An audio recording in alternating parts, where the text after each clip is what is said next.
Computer, all right.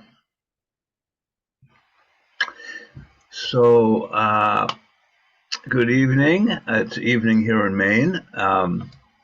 Another snowstorm coming through, 3 and 5 days. And I'm Michael Naylor, and I am the director of the Maine Enneagram Center for Transformation and Wellbeing. And I have the pleasure of being with Dr. Mary Felice, a beautiful type 2 who's going to share her agony and ecstasy of her journey. And so it's just great to have you here, and just tell us a little bit about what you love to do, what your work is. Wonderful. Thanks, Michael. Thank you so much for inviting me too. And I Absolutely. won't tell you what the weather's like here because I find myself down in Florida, and it's just splendid. So, Uh, so what do I do? What do I do? I am a philosopher with a specialty in systematic theology and human development. And I have spent my career, the last 25 years, researching on what it means to be fully human. And my doctoral dissertation looked at how societies were developed in order to ensure that people developed in the way they're supposed to develop. And I did that for about 8 years. My dissertation took an economic theory called the capability approach and found a weakness in it. And then I ended up going to work with this capability approach. And after 8 years working with them, and we measured societies, I came to understand that it doesn't matter how wonderful a society is, if the human being doesn't want to utilize what's available to them, there's no development that happens. And I ended up leaving the organization. I had been in academia this whole time too, and I started focusing on the individual. And my doctoral dissertation took a nonprofit that helped marginalized women, mothers. Most of them were mothers. Actually, they were all mothers. And I started working with mothers and seeing what it was that they needed in their lives. And by chance, during a meeting, at this time also, I volunteered. I'm an associate with the Sisters of St. Joseph. hmm. And at one of our meetings, during a break, someone was saying, I'm a 4. And the other one said, oh, I'm an 8. And this was all, I'm like, what are they doing? Playing bingo? I had no idea what they were doing. And and then and then I was writing and someone said, oh, those poor 2s, they never get anything done. They're always putting themselves on the back burner.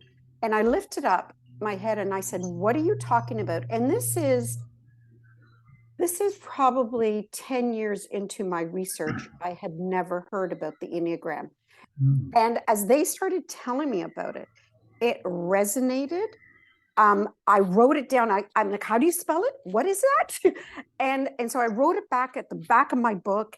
And then I went home, and that was my into the Enneagram. It has not stopped since that. I started by buying The Wisdom of the Enneagram, following Russ Hudson. I did it for about 3 years, and I started incorporating what I learned into my work with the moms, and I saw great success. And then I started realizing, well, if I'm going to be doing this, and I'm really thinking it's valuable, I got certified. And so I went and I certified with IEQ 9. I did a course with them, and then I got really, really serious. And I mean, as an academic, I think I have a strong 5. I just dove in, and it's been nonstop since then. Awesome, awesome. Well, sounds intense and filled with all sorts of curiosity and exploring. So, the type 2, like, say a little bit about how it's impacted you, uh, the agony, the ecstasy, uh, what your experience has been, the benefits, etc., and just jump in where you want, and I'll ask questions. Okay, the agony and the ecstasy. So I will tell you, I love being a two.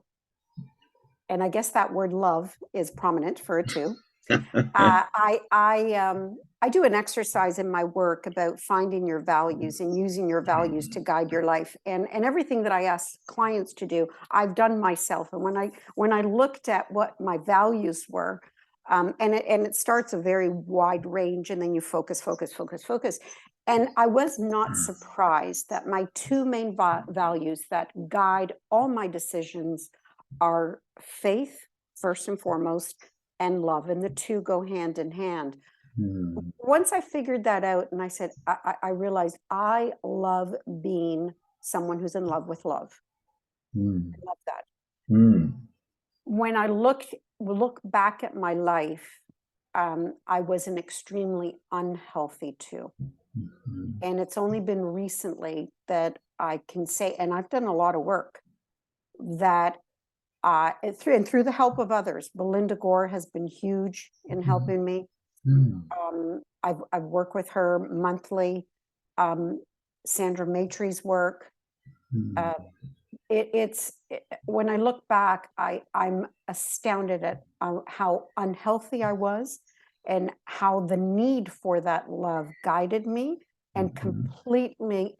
The object relation work has been the most useful for me. Understanding that I'm afraid to be rejected, that patriarchal kind of person, that, you know, what instigated that and how that guides all my relationships. But when I look back, the person who rejected me the most was me. So I think that was the most agony when I look back, and understanding that, and the torture, and it was torture that I put myself through, because as an extremely unhealthy two, I crave that love. I put myself in positions of abuse.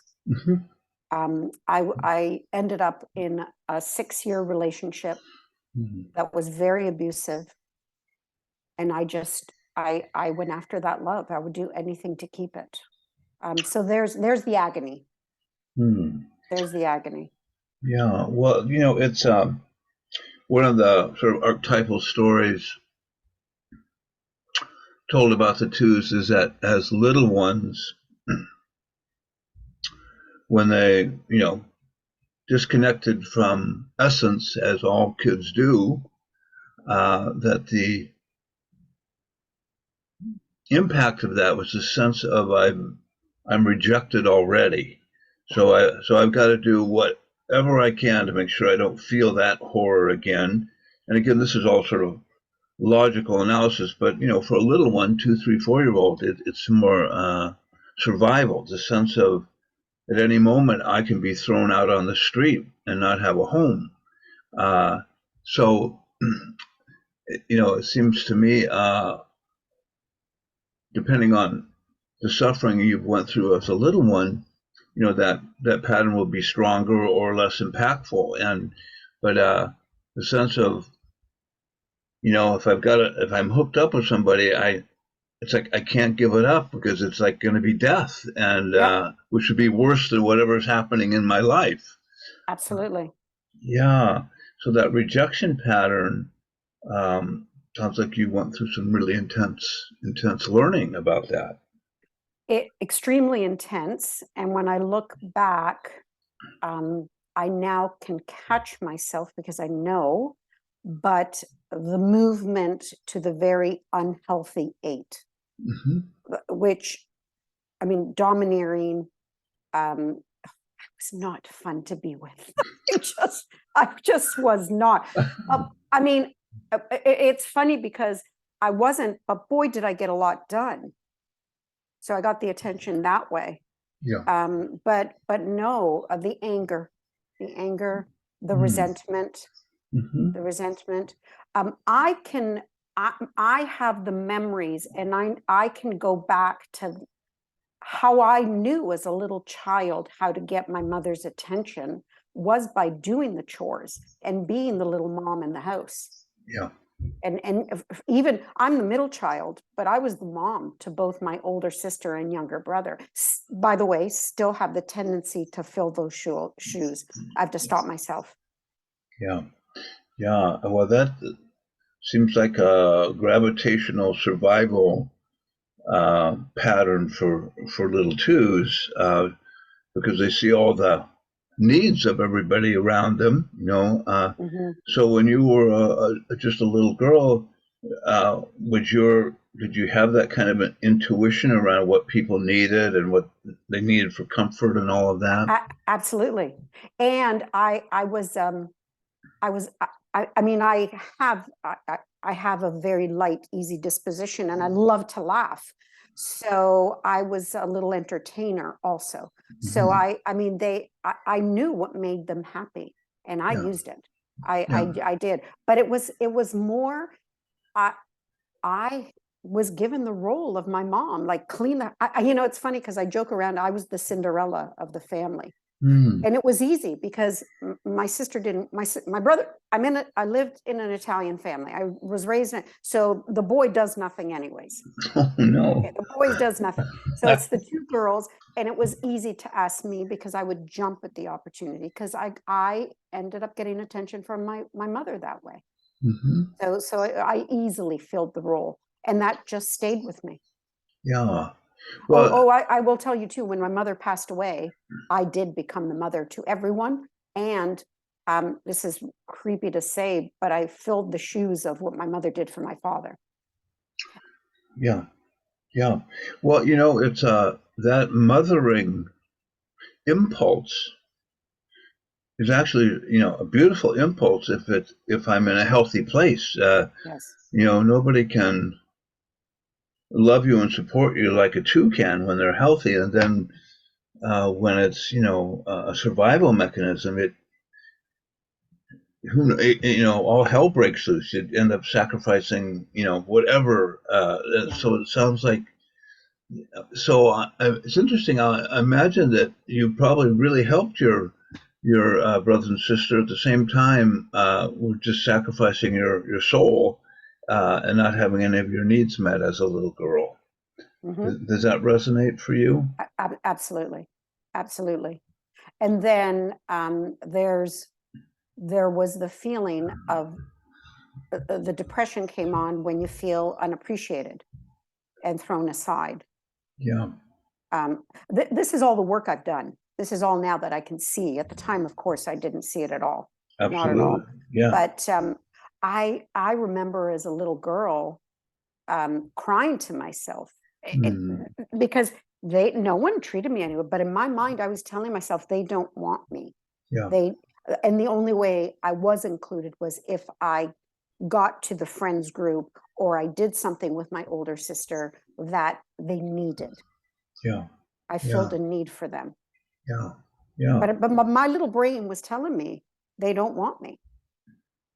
yeah. So that's a challenging pattern to wake up to and then to begin to transform. And you know, the particular trance that we inherit based on our type. I know for myself, boy, it just took enormous work to begin to be conscious and navigate and not be taken by it. So what started to wake you up around these patterns? It by chance, but I know that nothing happens by chance. I at the time was living up northern Ontario, and my husband. It was out on the lake, very remote, and it was winter. And my husband had already moved down to Columbus, Ohio, which is where I have my main home. And I'm from Toronto, Canada. So we had our home still there. So he was Mhm. commuting back and forth. And it was the winter months, Northern Ontario, isolated. And the only person I had to spend time with was me. He would come home just on the weekends. So I had nobody to help. Mm. I had to spend time with me. Mm. And at the time, I ended up finding something from Marianne Williams, and it was Releasing the Power Within, or it was one of her courses, and she asked a lot of deep questions. And in the reflections was where I realized, and I had already studied the Enneagram, and not for long. It was only about 2-3 years at the time. So when I did her work and I coupled it with what I knew from the Enneagram, it would just became so apparent. Facing my shadow side, the story I was still living in, the story. And again, like you say, it was a survival story. It was a story of survival. So those 4 months were probably, and believe me, I'd had before that a little bout of depression when I was trying to get out of the abusive relationship. I thought I was stuck. So I had already gone through that. This was just as bad. Having to wake up. It's very painful to wake up to who you are. And I don't know, was there anything wrong? No, it was just a lot of tears. Like, I can't say I'm looking at myself that I was a horrible person, but a lot of tears. But then embracing who I am, and who I believe I'm born to be, and who God has made me to be. When I could finally do that and realize that it was me that was rejecting me the most, that was the painful thing. But when I realized that for me to be compassionate and helpful for someone else, it has to start with me. It has to start with me. Yeah. So it was like a freedom. It was a freedom. Well, and it's my own experience is that there's something both heartbreaking and heart liberating about seeing and feeling the pattern. I wept for a number of different things for quite a while. Just being able to see through the patterns and just see what I was being run by brought a lot of sadness. I mean, it was like, oh, there's so many losses as a result of this, and of course I didn't sign up to go through that. It just happened, and I often feel like, it was divine intervention that engineered my waking up, and I'm grateful for it. But it was really as painful a thing as I've ever experienced.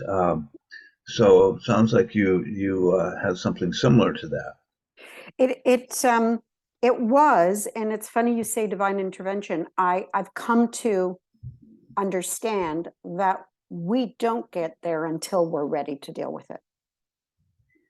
So it must have been at that time in my life, and it was, that I was finally ready to face myself, to like myself, and to forgive myself. Yeah. Well, you mentioned sort of a two theme of loving to love and loving to be in the channel of love. I wonder if you'd say a little bit more about that, how you experience that. Loving to love. I think if I were to look at that, for me, so I'm a theologian, and when I teach the 100 series, I don't allow students to use the word God in the class, because who we think God is probably more wrong than it is right, because it's based on our experiences. So we spend the first couple of weeks trying to find a synonym, and almost always the synonym is love. It always just boils down to love. So when I look at love, to me, it's a privilege. It's truly a privilege, because it's a it's the divine I within me that encounters the divine I in you. And that's how I see love. And it's unconditional. It's acceptance as you are, and you seeing me with all my warts and all as I am. So when I look at love, that's the way I see it. It's wishing the best for the other. It's helping them to become. And in them becoming, I find that I have become. So it's just this, it's to me a sacred moment. And it can be with any encounter with anyone or anything. So that's my everyone has a different definition for love, but that is my definition for love. And it is unconditional. Yeah. Well, it often, when I'm talking about the heart of the two, it's this open heart that it almost has like a river of unconditional loving energy that flows outward and inward. It's like I'm in this stream of communion with my heart and the hearts of others, and it's there's a quality of unity. It's like my heart and your heart. Are it's like the same heart. We're connected, and I can feel your heart, and with that sensitivity, I've noticed twos are really good at noticing who is suffering, and when they're healthy, knowing when to step in or when to not step in. So what if we hear the story about boundaries, I think all the types have boundaries issues, but twos, it seems like when they're not healthy, they get over giving or doing too much. Like what's been your learning trajectory with love and boundaries? Absolutely. And I think my experience with that is really clear with my children. I mean, it's clearly evident growing up. So before this stage of my life, when I was in Canada originally, I was in the business world and I worked full time. And then when we moved to the United States, I did not have a working visa. And that's when I started. 9/11 happened. I had all these questions. I ended up back at school just for curiosity in the philosophy and theology program, because I wanted to understand what was going on in the world. But I couldn't work, and I was raising my children. So all of a sudden, my focus was my kids. And that's when I look back, the boundaries were broken there. And at a certain point, they weren't developing the way they should have, because I was stepping in, thinking that I was loving them and that I was doing what was best, but I did not sit back and allow them to grow the way they should. And again, this is all while I was in the work of human development, and then I started objectively seeing what I was doing. But the harm I was doing in crossing the boundaries and stepping in too often was it was hurting them. And then I started having to ask, why am I doing this? And I tell the story because I used to be in the business world. I had an identity there. And when I moved and my focus was my kids, all of a sudden I lost my identity, and my identity became the helper. And I overdid that. It was not healthy. Yeah. Well, some of the twos have shared with me that because they were so sensitive to the suffering they experienced as little ones, that there was like almost a vow that I'll never let my kids feel that kind of suffering. And when, and like, I'm going to come in and make sure you don't have to feel that abandonment that I felt. And then I can start to swamp them, right? And so sounds like that. So my parents were hands-off parents. My mother was a 7. Her social life was very, very active. And that was, it honestly, I mean, we talk about it now, we were a burden to her. Fun, she was the funnest mother ever, Hmm. When I had my kids, I vowed to do everything to make up for that as the Yeah. mom. Well, I have a 9 and a 5 son and a very introverted 3. All 3 are introverts. I was completely in their face. I mean, they probably could have dealt with a mom that was more hands off and not cross the boundaries. Hmm. Um, it, it's funny because I saw you have you had Suzanne Dion on here, and Suzanne and I are working on a project on parenting, Oh. and we seem to parent if we're not in a great place from our experiences. And that's when my kids were young, that's what I was doing. I was parenting from my experience of what my needs were, to be seen, to be heard, to be included. Mm-hmm. Meanwhile, they needed their space. They needed their Yeah, space. yeah, yeah. So that's what we do, all of us, really. Um, so I wonder today, if you notice that there's still that potential to step in and help too much, because not only because maybe of your own needs, but because you don't want your kids to suffer, or it's kind of like the idea that I think we all fall prey to. I know I did, is thinking that I could spare my kids the mistakes I made, right? And then Mm-hmm. I realized they're not listening. They're going to go do what they do, and they actually did fine without my expertise. But how do you work with your kids now? Like, how would you describe your relationship with your kids now? It's actually it's not just my kids. I ground myself every single morning. I do not get out of bed Mm-hmm. without grounding myself and having that discussion with myself. I meditate, I read the gospel. As I said, my value first and foremost is faith, that there is there is a guiding force, that we have a role to play in this overarching story. And if I'm to play a role, then I will be asked. So unless I see that their hair is on fire, I do not step in. Mm-hmm. And it's when I'm grounded, as you said, there's this instinct that and it's not just with my kids. A 2 has an instinct of knowing the needs of others. Yeah. When I ground myself, that instinct just gets stronger. If Mm-hmm. I see that there's danger, then I will step in, because when Mm-hmm. someone is extremely disintegrated, I find they won't ask for help. Mm-hmm. And a lot of people. So when there is a need, but I most likely say I sit back and I wait to be invited.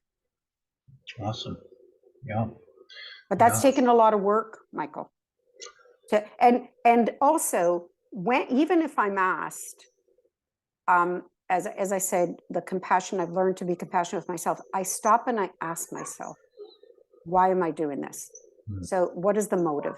Mm-hmm. If if I would never ever be shown any kind of appreciation or any kind of kudos for anything, would I still do it? And I have to answer yes. If I don't answer yes, then I was like, okay, then the motive is wrong. Mm. Interesting. Yeah. Yeah. Yeah. Mm. So when you were a little girl going to school, did you also carry that kind of adult parenting pattern in with your schoolmates or your teacher? Yeah, absolutely. I This is even embarrassing to say, but my nickname was Sergeant Mary. And I made sure that everything was organized. We had, we were all taken care of. So and so needed this. So, and yeah, always. If I was out and I saw something that I think one of my friends would like, I'd pick it up for them. I'd call them. Yeah, that's who I was. Yeah. Yeah. And Well, that's that from very little. and too sometimes can be known for being fabulous gift givers. making sure that, you know, that they see something they want to give it to somebody they care about, and they're often very conscientious.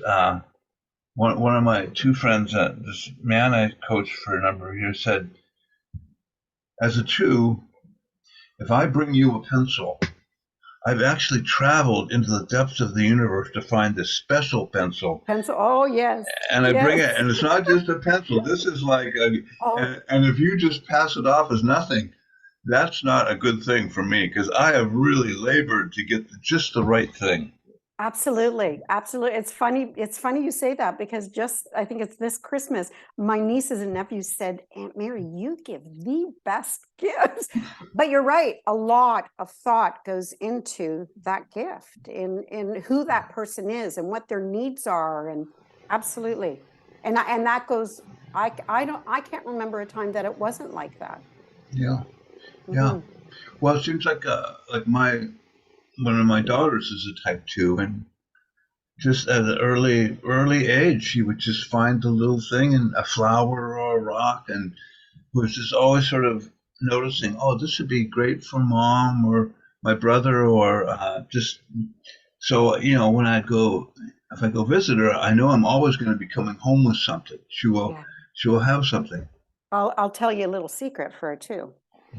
When I get gifts and that person has done the same for me, I cry because Mm, for me it's they they care and they know my needs. yeah. The silliest thing. My son was away. I love drinking tea and I love art.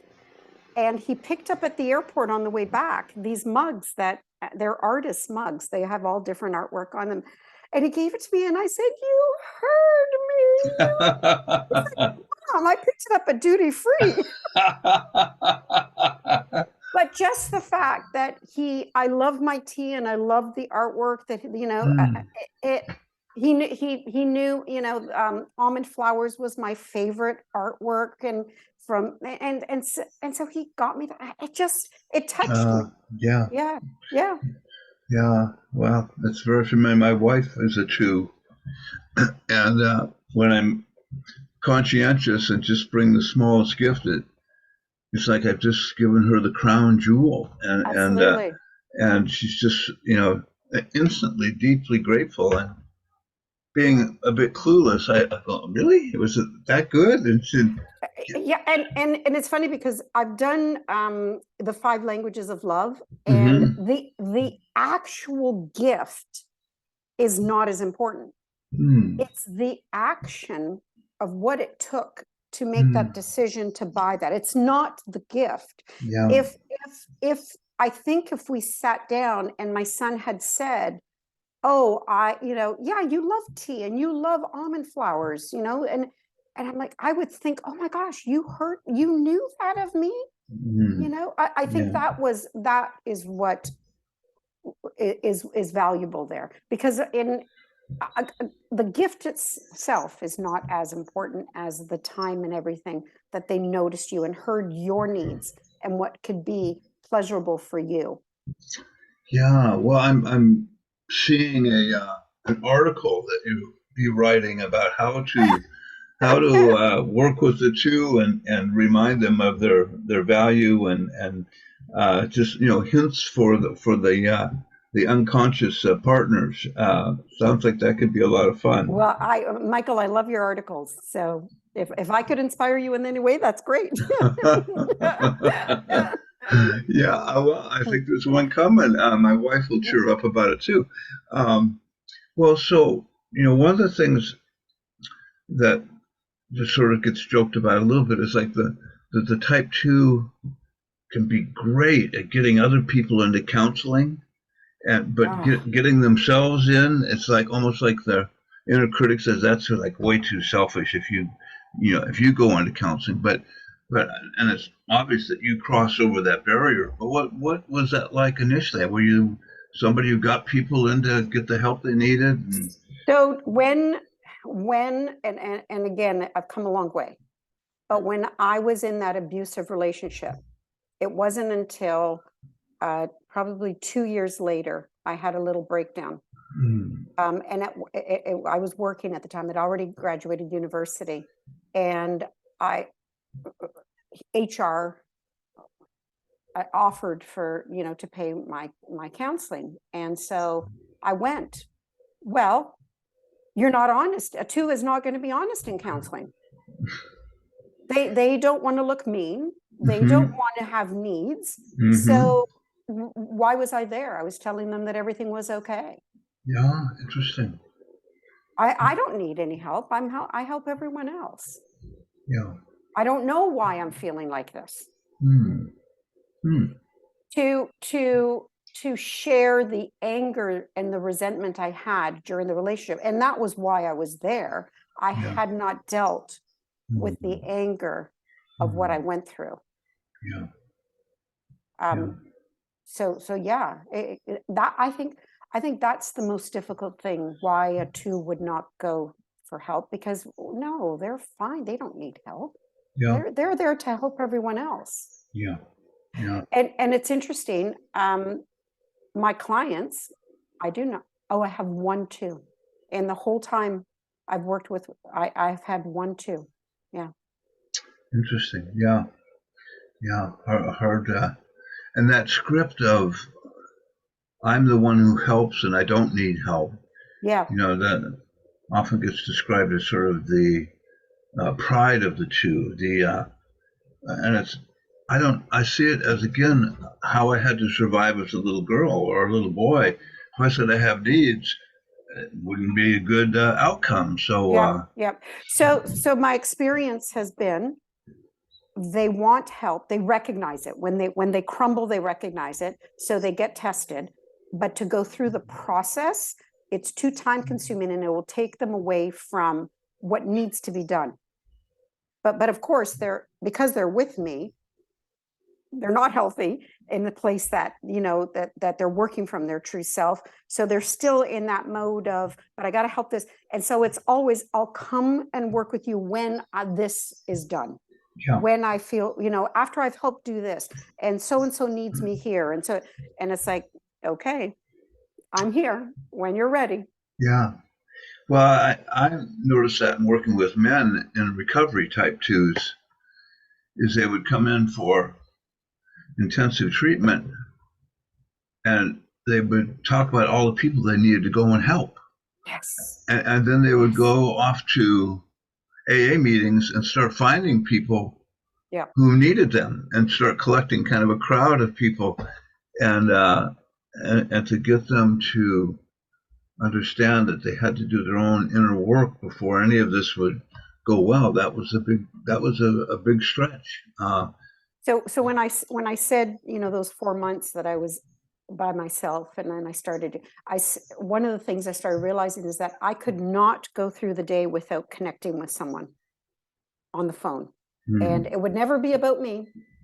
It was always about the person. We talked about their issues, and I'd get off, and well, that was my fix for the day. So one of the things I started challenging myself is, can I go today without picking up the phone and calling someone? If they called me, fine, but I was not going to call. And now I'm comfortable with going days without Wow. talking to someone. Wow. So, but that was a habit, a bad habit that I realized I have, and now I realize that two has. You believe you need that interaction and that fix. That's the fix. Yeah. Yeah. That's the fix. Well, it's kind of like as I've grown to understand, it's like if I don't have that fix, I start feeling like I don't have any connection, right? Yeah, you And, have no purpose. yeah. And you have no meaning in life. There's nothing. Who are you then? If you're not listening to someone or helping them somehow, who are you? Yeah. And twos have said to me that when they start challenging that pattern, that emptiness comes up really powerfully. It's like, oh my God, I don't know if I can bear it. It's a sense of I don't have a purpose, a direction. I'm nobody unless I've got this relationship of helping somebody. Yeah. So what it sounds like you endured it and stuck with it for that 4 months, and 4 months. But I still work at it. Yeah. I still work at it. Yeah.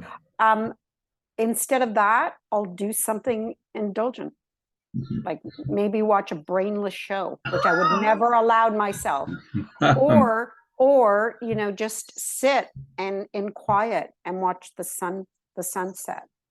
I didn't have to. So those are the kind of things, is like, it's okay. You can do something for you. Yeah. And allowing yourself to do something for you. Yeah. It's okay. Another thing that I think is really important, that I think is a shadow side, and I don't see a lot written about it. Twos are great second guy.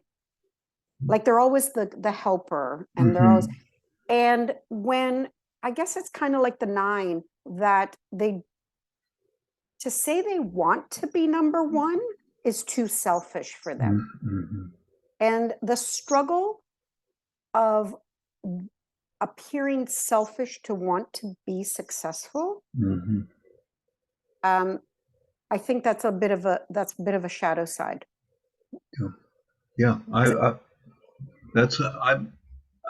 heard that from other twos, and that one of the comfort zones is being the mentor. I can mentor. Yeah. I'll mentor you to become successful. Yes. But that being first can be really challenging. The inner critic is pretty harsh around being selfish. But when you look at, let's just say we're looking at the arrows, 2 going to 4, 2 going to 8. So going to 4, there's often a conversation about becoming emotionally honest and telling the truth and being able to be direct. One of the things, the jokes about the 2 is they let you know what they want, by indirectly giving you what they want, as opposed to saying, I really would like this. What's been your experience with that? Absolutely. I think leaning into the 4 has been my saving grace. Completely disassociated myself, 1 with my body, and 2 with my emotions. And now there's the exercise of emotional agility, and taking the time to really read my emotions, the negative and the positive. And if I'm not in joy and gratitude and happiness, what the heck is going on in my life? So that has been, again, an exercise I do quite frequently. Acknowledging so being present centered, and being able to connect with my emotions, and seeing it just has helped me to see realistically the reality that's in front of me, instead of, I spend a lot of time up here. So what? I don't know if I answered your question there, but the 4 has been extremely helpful, and it's all in emotional agility, using those emotions, and I encourage journaling when you're, and so I use the wheel of emotion, and I'm sure you've seen it, where it starts in the center with the very large, happy, sad, anger, and then you just go out and you refine that further and further, and when it feels right to you, then I journal about it, and that really will tell me the truth of what the heck is going on with me. Awesome. So that's the exercise I do, and that I encourage others to do. But I'm like, journaling is just, it brings the right and the left brain together, and it seems to give you more of a realistic picture of what's really going on. So that has helped me quite a bit. That's awesome. Well, in terms of the 4, one conversation we have is 2s can be really good at putting on the happy face. That's how they survive as little ones. And then going to 4 means that they become more comfortable with being grumpy and crabby, and not always the ray of sunshine, but hopefully not going into the swamp of melancholy that the 4 is known for living in. But also something around creativity. A lot of 2s have a great deal of creativity, and I wonder what you notice about your creativity. So it's interesting. So when I say I was in the business world, completely not knowing who I was, I said Italian family, very patriarchal, and wanting the approval of my father, I allowed his guidance to steer my career and what I studied. And I ended up as an accountant. I was the worst accountant in the world. Horrible, horrible. I was an auditor. I went and worked with a CPA firm.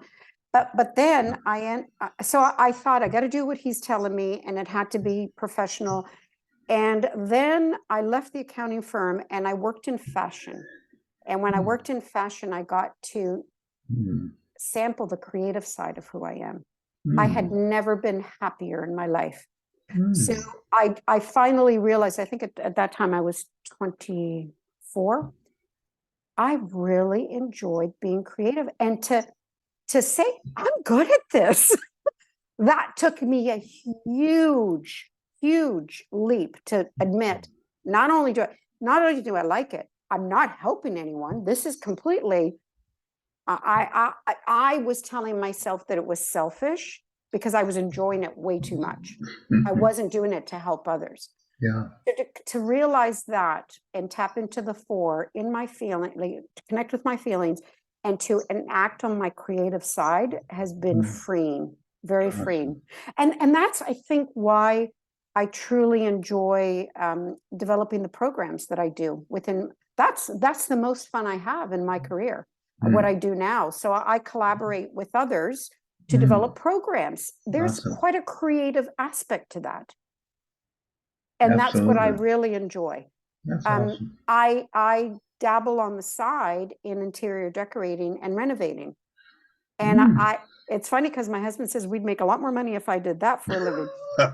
but there's the selfish, my mind telling me that if I did that, it would be too selfish. So I'm not that healthy to be able to say I'm going to do that, because I do get a lot of joy in what I'm doing in the day-to-day. And being the helper is who I am at my core. And like I said, I do think it's a privilege and a sacredness to what I do. I really do. So I'm like, okay, I'm not ready to leave it yet. I got a few more years.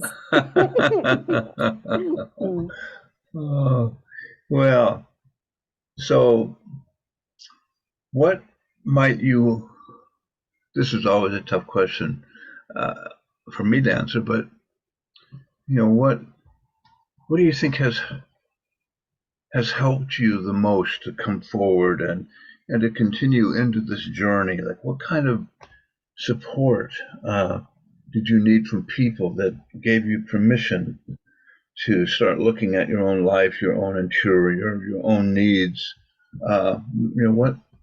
What pops up for you in terms of how you've been helped? I think the love of my partner, my husband. He has helped me to see things in myself I didn't know I was capable of, that I was. His constant communication, the ability to be vulnerable with him has helped, and his encouragement, and to help me believe in myself, him believing in me. So I guess there's the true love in a partnership. I wouldn't to do it. That's another thing. You cannot do it on your own. You just can't. Being in community has helped. Always. We become when we're in community, and surrounding myself with like-minded people who I could learn from. Like I said, Belinda has been a huge influence for me. And I love to continue learning, so that has helped me. And I've shifted from philosophy to the last, I'd say, 4 to 5 years, psychology, and now I'm moving into, as you know, in Gabor's work with the medicine. So that has helped me to develop as a person, all of that. But I think it's the love. This is really interesting because you asked that. I think it has to be the love of my husband that's helped me the most, and my children, of course. Yeah, yeah, yeah. And what type is your husband? He is a very high achieving 3 with a 2 wing. Oh, good. Yeah. With a 2 wing. So we can and our faith together. You gave me something to read, and I can't remember the person's name. And I thought, wait a second, did I write this? Because she explained her experience as a 2, and that how her and her husband and the spirituality together. I'm thinking, oh, okay, that has helped me tremendously too. Communication, clear communication between the 2 of us. The ability to have an environment that allows vulnerability has been huge. Awesome. Not being judged, loving me for who I am. And so about 1.5 years ago, staying true to who I was, when he saw the transformation, he said, I'm not sure I like this because you used to do all these things for me. But thank goodness in a joking manner. And then I jump and I was like, oh, and he'd say, no, that's exactly what you're supposed to be doing. Yeah. Whereas I would normally just drop everything to come to everyone's needs. Yeah. Well, I've had that experience with my wife also. So when you think about the vulnerability you were experiencing, as a little girl or as a teenager, what would have helped you back then? And I know that some of the circumstances were really tough. So, what would have helped me, and why I'm working on this project, this parenting project, was the full attunement of my parents. I mentally too immature. I needed them as parents. I did not have the freedom to be who I was. I remember crying and being told, I'll give you something to cry about. There was no attunement there. So that's what being accepted for who I was. I was a little tomboy, and it wasn't acceptable. I did voice, when I tried voicing myself, I was criticized. I was told I was too strong. So it's like, and don't cry. Yeah. So the attunement of my parents when I was younger would have been the biggest gift. And that's what I say. Parenting is everything until the child can fly on their own. They have to be given that sense of attachment, which we didn't have, and often the ability to be authentic. And I was not allowed that. Yeah. Well, it's so miraculous that you, from that environment, that you, like the phoenix, burst forth and have, gone so far in your life, and, on many levels. I say that it was the saving grace of 2 things. One, my faith. As a little girl, very young, I would have arguments with God. On my own, I'd go to church. So the relationship with God saved me. So I would go to church on my own. My parents did not go to church. So I just knew I didn't have the parents, so I had a God. And I remember at 12 yelling at God and saying, you don't exist, and yelling, because if you existed, I wouldn't be where I am. And then I realized later, like, who the heck was I yelling at if he didn't exist? So that, and then marrying my husband, it truly is a family that has a true loving foundation and acceptance of the other. It's a love that I've never experienced before. And a love that we've raised our kids in the same way. So it's been beautiful. So it's never too late. But that breakdown I had, because I had that abusive relationship from 13 to 2021. Vulnerable years. Yeah. Yes. And I met my husband, I had had my little breakdown, gone to the therapist, and I was still coming out of it. So meeting him was part of the healing process and being accepted. So that healing process, it can happen at any time.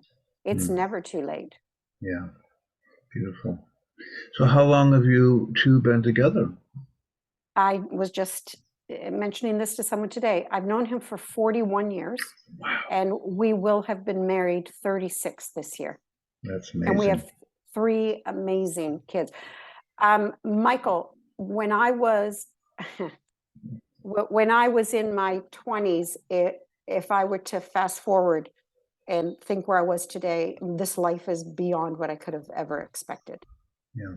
And it's all because of the foundation of love. So for the 2. Yeah, beautiful. Well, it sounds like your story of going to church on your own when you were a little girl. That flame of connection with higher power, etc., and initiating that. What's amazing for me is my wife has an identical story. She started going to church on her own when she was 6 years old, and went every Sunday, and her family was too unhealthy; they didn't even care. But that's amazing that that was there. So I've come to realize that the 9s, the 2s, and the 5s to a point, those 3 have a very spiritual connection. But the 2, there's this, and I guess because we're that instinct.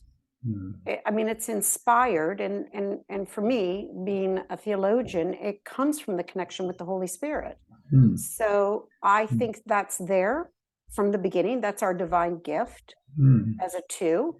And I like your wife. I remember I was 7. I was walking to church by myself. Amazing. So I think it's innate. It is in there. Yeah. And if God is love and your type craves that love and wants to give love, there's got to be something there. Yeah. Yeah. Yeah. That to me, I see each of the types as the divine seed that's implanted in each of us. That's the way I look at the Enneagram. Yeah. It's the divine within each of us. It's the lens we see the world through, but because it's been planted there. Yeah. Yeah. It's like I say, it's the I am in each of us. Beautiful. Beautiful. Well, any other thing you might add? Like, I was curious if you would say a little bit about your work with Gabor and what that is for you. So how did I end up there? I ended up, when I was going through my doctorate, I got very, very ill. And again, a 2 can overextend themselves. And I overextended myself, and I got very ill. And from what I know now, and epigenetics, I had a disease all along that, because of the environment at the time, got triggered. And I ended up, I have scleroderma. So it's an autoimmune disease that is not curable. And my son led me to, I'd already been in the work of the Enneagram, and the Enneagram helped me to watch my tendencies and help me to relieve my stress. So I use the Enneagram all the time to monitor where I'm going, because I know physically my survival depends on it. And so it's not something in passing, my survival, because it's scleroderma is not curable. I was given, when they brought me in, they said, you've got 10 years. There's no cure. Average lifespan's 10 years. So about 2 years into it, my son said, I just listened to this doctor.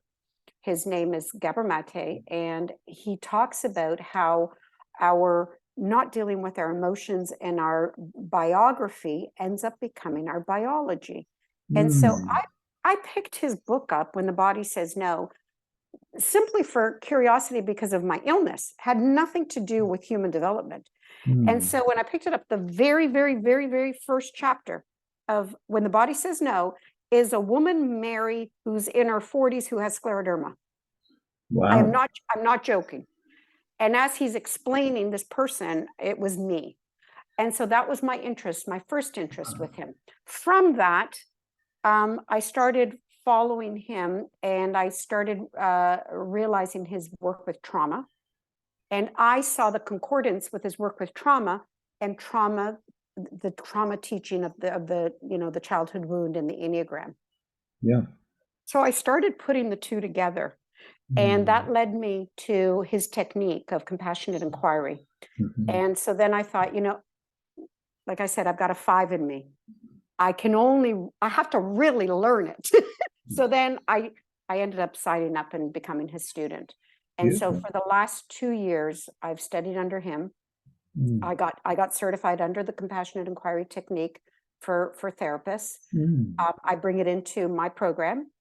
But through that, I think I shared with you that he's now written The Myth of Normal, which I think is like equivalent to Paul's Romans, because he's taken all his work and he's got this now tome that has brought all his work together. And in that, it's what we do as our Enneagram types, our proclivities and our propensities. He aligns illnesses with certain personality types. Well, I see those personality types as Enneagram types. Yeah. If we have a medical system that is reactive, if we look at our health, and it's completely personal, because I know it works. If I look at my health from my perspective as a 2 and my proclivities, and I stay on top of it, I will avoid triggering my disease. Wild. Yeah. So that's the work I do with Gabor. Awesome. It is. I do use the compassionate inquiry and the work of trauma, and I couple that with the Enneagram. Beautiful.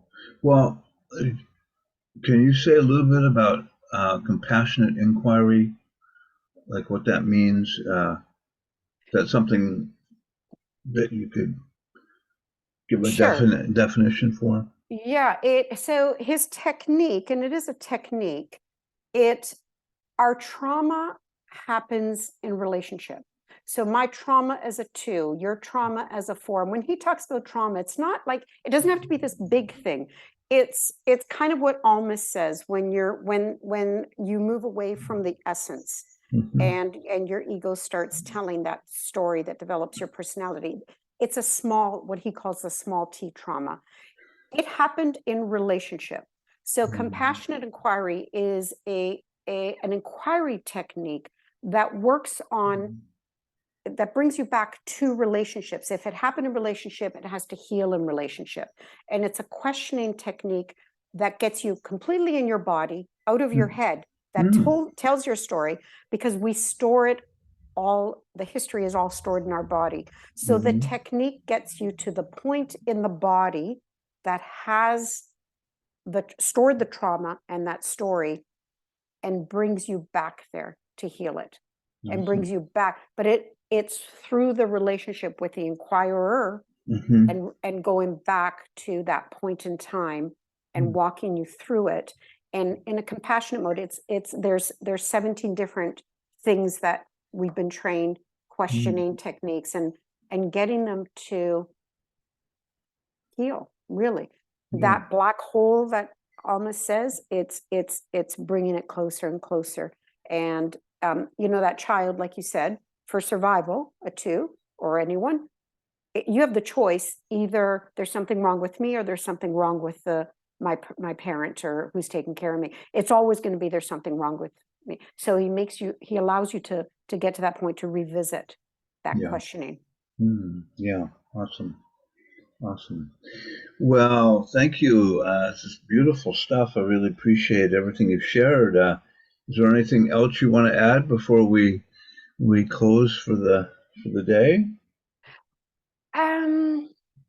Yeah, I think to reiterate, as a 2, we want to be compassionate and help the other, but the compassion has to start with the self.